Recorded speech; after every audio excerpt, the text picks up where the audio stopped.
There's nothing like a good story of well-executed revenge, and this video is full of some of the most brutal moments of payback we've ever seen. Some people let karma do the work for them, while others plotted for months, like the guy in my favorite story, whose wife tried to cover up an affair. Not only did he go scorched earth on her and her side piece, but he did it in the most devious way ever.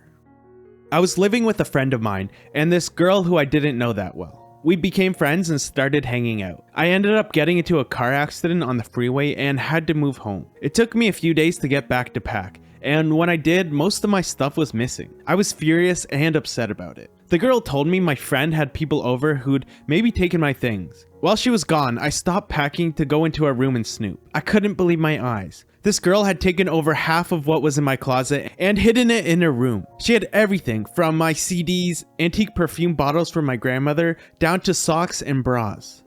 I was livid and packed the stuff that she was trying to take from me. With more garbage bags, I grabbed all of the clothes she had hanging up and anything else I could find.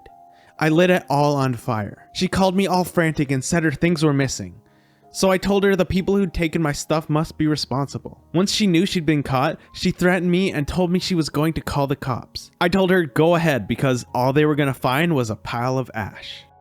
Oh, they definitely went to the extreme to get revenge in this story. I love how she blamed the fictional thieves because she kind of backed her roommate into a corner. She would have had to admit that she stole the stuff and made up the fake robbers, which means she can't call the cops. It was a nice, satisfying way to end this story.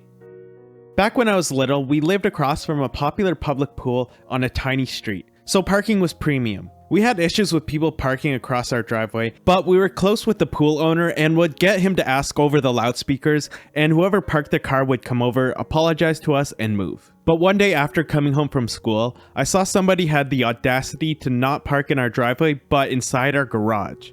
My dad was dumbfounded. We went over to make the usual announcement. Then this woman in her 30s came stomping over in a huff and said she would fix it when she had finished her exercise routine. So my dad just parked behind her and we went out for dinner for a few hours. She was mad, but she didn't learn her lesson and kept doing it a few times a month. My dad kept blocking her each time. She even called the cops on us. They told her not to park on private property and then wrote her a citation. Then one morning she had the gall to block us in our own driveway. Dad had had enough. He made sure she was doing her laps, grabbed a coat hanger, jimmied her door open, dismantled the passenger seat, and left it on the curb by the pool exit. He then waited on our front deck, sipping his iced tea as she came out of the pool to get her car. She walked by the passenger seat on the sidewalk without a second glance. Scowling at him as she got in her car, she did a double take as she went to put her bag down. She freaked out, ran over, grabbed her seat, put it in the trunk, and drove off. We never heard from her again. I could definitely see myself doing something like this. I totally approve.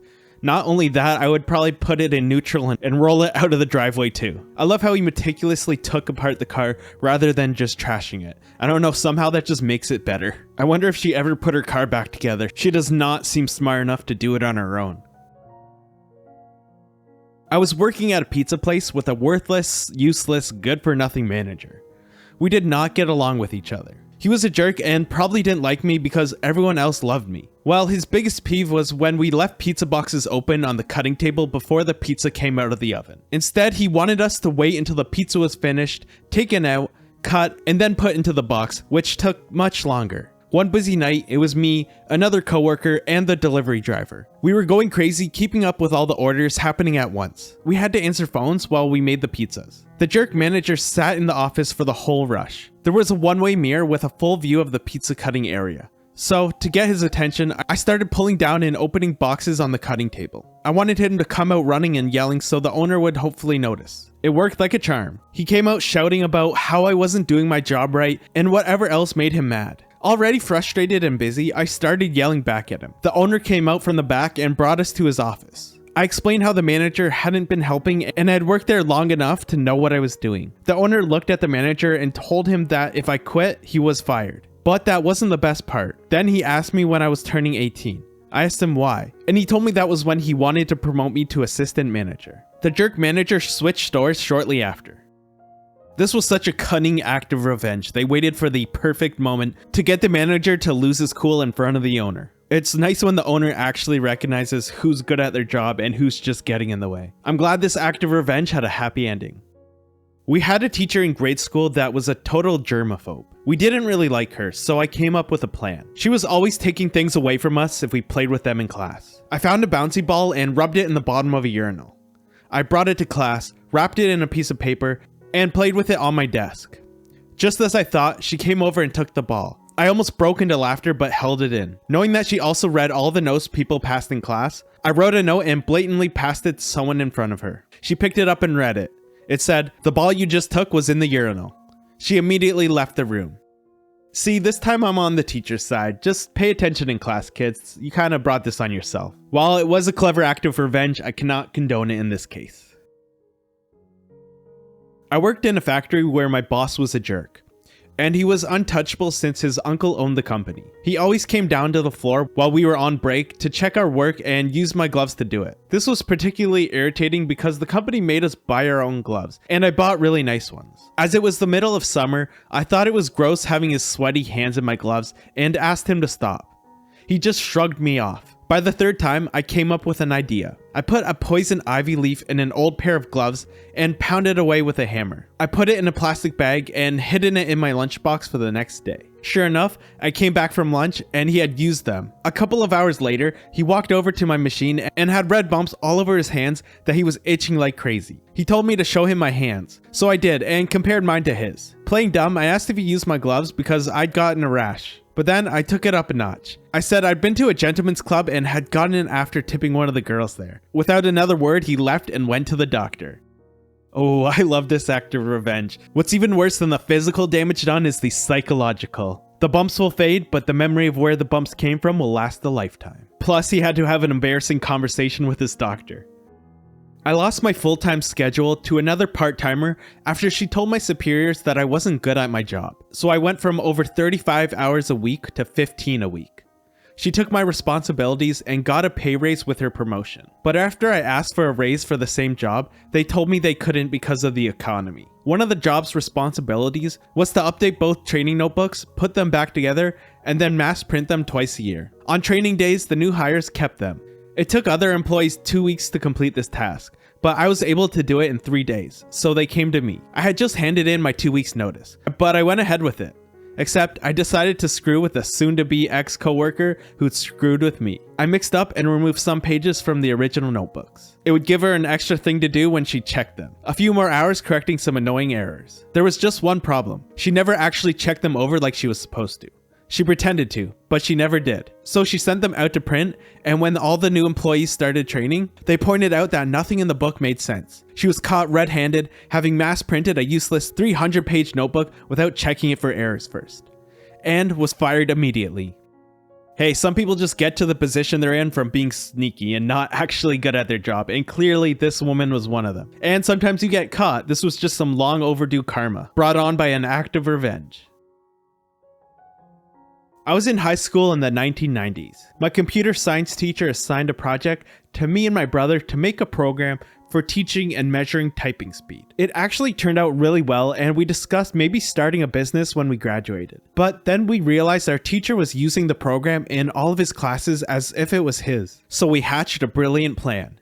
We'd make a new one. The new software was better with improvements based on the original program's use, as well as additional features that the teacher couldn't be able to pass up. We gave it to him with no incentive other than mere extra credit. But our program had a bonus feature. The teacher took care of all the computers at school. What he didn't know about our hidden feature was that it took over the machine's operating system randomly. It made the machine load a shell operating system, and a prompt that reads the machine's contents had been wiped. We made it so that the feature intercepted all commands and only output what we'd wanted him to see. He had to reformat and reinstall the operating system on all of the machines at least once a week for the rest of the year. And the best part of all, because it happened at random, there was never any pattern that suggested my brother and I had anything to do with it.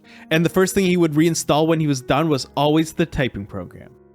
This is some evil genius level revenge. I could never have thought of something like this, let alone follow through with it. I wonder if the teacher ever figured out the problem. Just like a real virus, this one never goes away. When I was in high school, I had a friend who was a grade above me, and we lived down the block from each other. One day at school, I saw him in the hallway and asked him a question about soccer. He looked at me and said, "Do I know you?" and walked off. I blew it off and went over to his house to talk to him about it. He said, Sorry, but you're a junior and I'm a senior. I have standards. I hated him for this comment. So I spent a good 2 months hashing out my plan for revenge. I figured out that his mom and dad loved manicuring their lawn every couple of days. Then I learned about his most dreaded chore. It was lawn work. One Friday night, I found a deli that made fresh dough for bagels. I grabbed a trash bag of the dough that they'd thrown out at the end of the day. At midnight, I brought the dough over to my friend's house and threw little chunks of dough all over their perfect lawn. It was the middle of the summer in the south. So when the sun rose, those little pieces of dough started to rise like hybrid mushrooms and stuck to the lawn like concrete. His mother and father came out to go to work and were horrified. They blamed their son and his senior classmates for playing a prank, and he spent the entire weekend scraping all that dough up. Okay, this is truly an original thought. I don't know how he possibly came up with this. The guy's parents must have been so confused when they saw that. Would they even know what it was? This one's just diabolical. This reminds me of something that happened to me. One day I was walking down the street and then on someone's front lawn, there was just a pile of olives. And I mean it, a pile, enough to fill a 1-gallon bucket. And to this day, I wonder how that ever got there. It's a mystery that will haunt me forever, and I'm sure they feel that way about those bagels.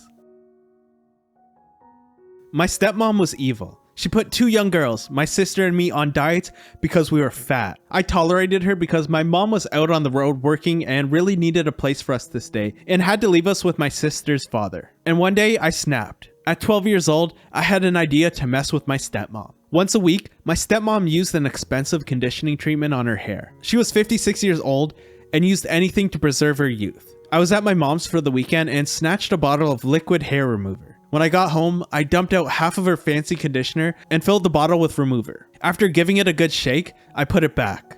Then I waited. She would use the treatment at the same time each week and soak in the bath for about 30 minutes. The bottle only called for 15 minutes. She got out of the tub to take a shower. When she stepped out, almost all of her fancy permed hair was falling off her head. Oh, this must have given her the scare of her life. I can't imagine what was running through her head when she realized her hair was falling out. I'd be running to the doctor so fast, I'd be worried that I was dying or something. She sounded like that classic evil stepmom, so maybe she deserved it.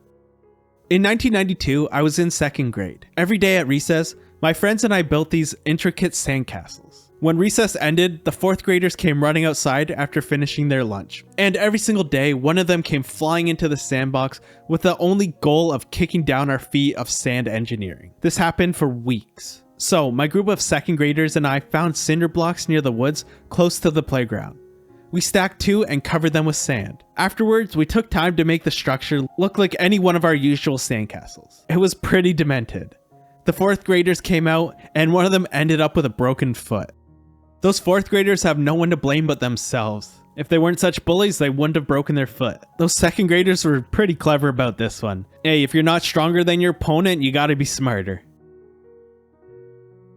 My babysitter was the sweetest, until she waved bye to my parents and shut the door. It was summer and hot, with Georgia humidity being what it is. I was stuck for a weekend with her and her bratty daughter, Tracy. She was a slapper, always going for my face with either a clawed hand or a mouthful of saliva. She was a year older than me and had the benefit of mommy always taking her side, and then punishing me for fighting back. I finally decided after being spat on all morning that I couldn't take it anymore. So I spat back, inducing a scream from the mean girl that would make a bystander believe I'd done something way worse. Her mother came rushing out from the rear bedroom where she usually read romance novels and didn't actually babysit. Tracy spun a tale about how I just, out of nowhere, spat on her, and she obviously didn't spit on me. I'd just done it without provocation. Having heard enough, her mom yelled at me to go outside. So I did as I was told. The babysitter said that she was going to let us watch a movie, but since I wanted to act ugly, it was going to be just the 2 of them. They were going to sit in the back room with the AC on blast, watching a movie while I sat outside alone in the hot backyard. I could see through the window. I saw them cuddled up while the movie played. I strained to hear the music and the dialogue, but couldn't make out much. The window was filthy. After about 20 sweaty minutes, I couldn't fight the thirst anymore. I rapped on the window lightly, and they both jumped. Angrily turning to me, Tracy stood close to the window. I mimicked drinking something and asked if I could come in and have some water. "I'll bring you some in a little bit," the mom shouted, and closed the curtains so that I could only make out blocky shapes in the dim blinking light that was the TV. And they turned the volume up really loud in case I wanted to protest. I hopped off the trash can and turned my attention to their old dog, who they kept in their backyard. I stared at her sniffing and watched her take a watery poop in the grass. Then it struck me. I plucked some big leaves from the tree and picked it up. I walked carefully and quietly to the back of the AC unit. I smeared that poop all over the intake, which went straight into that back room. It didn't take long for them to notice. Tracy got up and looked over the bed as though she might find a fresh pile on the floor. Seeing nothing, she laid back down, only to get up again a little later. She gave the floor a more thorough look. I could hardly contain my glee, and I really didn't have to since the volume was up so high. They stood and hit pause while I ran to the broken swing set as if I'd been there the whole time. The babysitter called for me, and for a moment I thought I was in trouble. Instead, a fat hand with a cup of ice water poked out the sliding glass door, and I drank it with an unusual amount of satisfaction. She let me come back in not too long after that. But I told her I'd rather stay outside because it smelled terrible in there. This reminds me of the burning bag of dog poop at the front door prank, but with a bit of a remix. This one's actually even more effective because that smell goes straight into the house, and if you don't know where it's coming from, you'll never get rid of it. They should probably get that dog checked out though, that doesn't sound good. I suspected that my wife was cheating on me with a coworker. I confronted both, who responded by calling me a jealous husband. They were just best friends and I needed to understand that. So I befriended him, became his workout partner, and learned everything I could about him. I'd even invited him to my dinner table. Physical revenge was often considered, but neither he nor she was worth me spending a life sentence in prison for. I played dumb. He was a bodybuilder and taking steroids. He wasn't incredibly smart and had just barely gotten through college. And he was working minimum paid jobs while he worked towards his dream career. He was applying for the firefighter school in our major metro city. If accepted, it would be a lifetime job for him and a career he wanted since he was young. He talked often during our workout sessions about how much it meant to him. I have had countless EMS and fire department contacts throughout my healthcare career. He also knew I was knowledgeable about medicine. After he started to ask questions about steroids, I made sure to give him just enough info to have him want to ask me more. I then made sure he started emailing me his steroid questions. Ironically, he used an account that even had his full name in the address. After a private investigator confirmed the affair, I moved my plan into action. When I was ready to leave my wife, I contacted several of the fire department officers who sat on the review board of the school. I gave them the emails from one of their candidates, admitted he was using illicit substances, and lied about it during the interview process. He was slated to be part of the incoming class, but they rescinded the offer. I used my contacts in the EMS community to make sure he'd never be accepted to a major fire department within a 200-mile radius. He and my wife took my dream marriage, so I took something that had just as a profound of an effect. This has to be the most brutal act of revenge I've ever heard. He really hit him where it hurts. And it hurts his wife too, because now she's with a man who's stuck at his old low-paying job for the rest of his life. This man used his entire network of contacts just to get revenge, which is pretty impressive. That's our last tale of revenge for today, but check out the rest of our channel for more wild and jaw-dropping real-life stories.